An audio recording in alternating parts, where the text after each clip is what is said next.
Shalom Bapak Ibu sekalian yang kekasih di dalam nama Tuhan Yesus Kristus. Kembali akan saya bawakan satu pastor message buat kita semua. Ini adalah seri terakhir daripada benih itu adalah firman Tuhan, di mana seri-seri sebelumnya sudah dibawakan di bulan 2, 4, 6, dan ini adalah seri terakhir di bulan 7 ini. Bapak Ibu sekalian, hari ini saya akan beri judul berbuah. Nah, sebagai seorang Kristen kita harus berbuah. Jangan menjadi orang yang percaya saja tetapi tidak menghasilkan buah.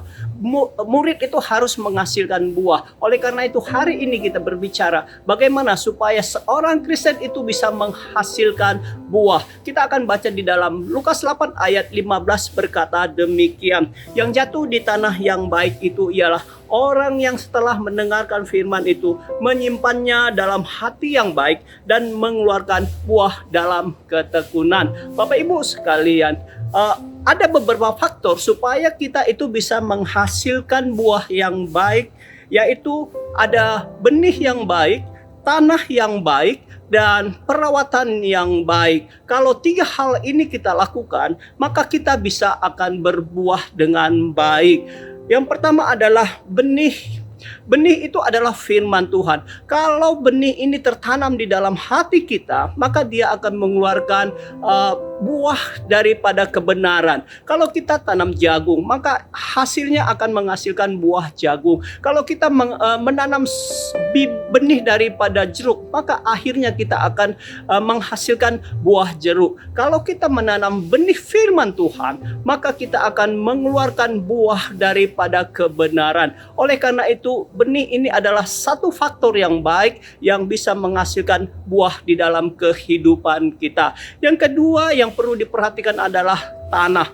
Tanah ini harus baik. Kalau benih yang unggul ini tidak masuk ke dalam tanah yang baik, maka benihnya akan mati. Oleh karena itu, benih firman Tuhan ini harus tertanam di dalam hati kita supaya benih itu bisa berakar, bisa bertumbuh, dan akhirnya dia akan berbuah. Oleh karena itu Bapak Ibu sekalian, mari perhatikan tanah hati kita. Apa tanah hati kita? Kalau hati kita mengeraskan hati kita untuk mendengar firman Tuhan, maka benih yang kita dengar setiap hari atau firman Tuhan yang kita baca setiap hari, dia tidak akan bisa bertumbuh, apalagi dia akan berbuah.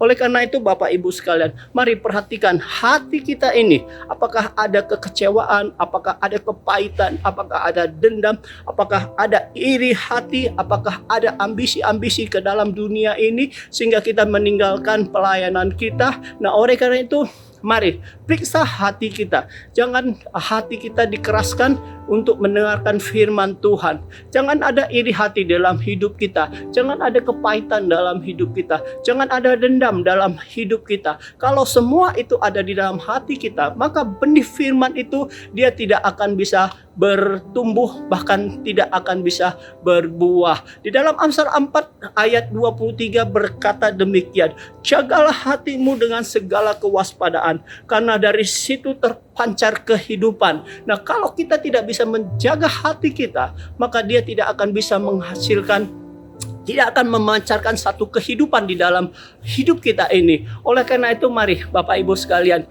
jaga hati kita supaya hati kita ini bisa taburin dengan benih firman Tuhan, sehingga benih itu akhirnya dia akan bertumbuh. Satu tanah harus lembut. Jadi kita sebagai orang-orang percaya harus menerima firman itu dengan kelembutan hati, dengan rendah hati, dan biarkan firman itu tertanam baik di dalam hati kita sehingga firman itu akan berakar dan dia akan bertumbuh dan akhirnya dia akan berbuah. Kemudian ada faktor ketiga yang harus diperhatikan, yaitu perawatan dan pemeliharaan. Kalau benih itu sudah berakar, sudah bertumbuh, maka perlu perawatan di dalam prosesnya supaya benih itu bisa berbuah. Oleh karena itu perawatan apa sebenarnya yang harus kita rawat di dalam pertumbuhan benih itu? Yaitu kita harus selalu hadir di dalam doa, pujian, dan penyembahan. Kita harus connect dengan Bapa di sorga. Dengan doa kita, dengan pujian penyembahan yang kita naikkan setiap hari kepada Tuhan, dan tentunya ada firman terus yang didengar supaya benih itu terus masuk ke dalam hati kita dan dia terpelihara dengan baik. Satu hal lagi yang perlu diperhatikan dalam pemeliharaan itu adalah persekutuan. Bagaimana persekutuan kita dengan saudara seiman kita? Persekutuan itu sangat penting sekali supaya kita bisa mengikat di dalam doa-doa kita. Kalau kita lagi dalam keadaan malas, ada yang mengingatkan kita. Kalau kita dalam keadaan kesusahan, ada saudara-saudara kita yang bisa menolong kita di dalam kehidupan ini, di dalam masalah yang kita hadapin, sehingga kita tetap ada di dalam connect dengan Tuhan. Oleh karena itu Bapak Ibu sekalian, mari tetap kita bersekutu dengan teman seiman kita. Ada jam-jam doa kita setiap hari kepada Tuhan bersama teman-teman kita. Ada komsel kita setiap sekali seminggu supaya kita tetap ada hubungan dengan Tuhan kita. Oleh karena itu Bapak Ibu sekalian, mari kita terus merawat benih yang sudah tertanam di dalam hati kita supaya dia akan berbuah. Nah, pada waktunya benih itu kalau dia sudah berakar, dia bertumbuh, bahkan waktunya nanti dia akan berbuah. Buahnya apa saudara sekalian? Itu buah kebenaran. Hidup kita akan benar.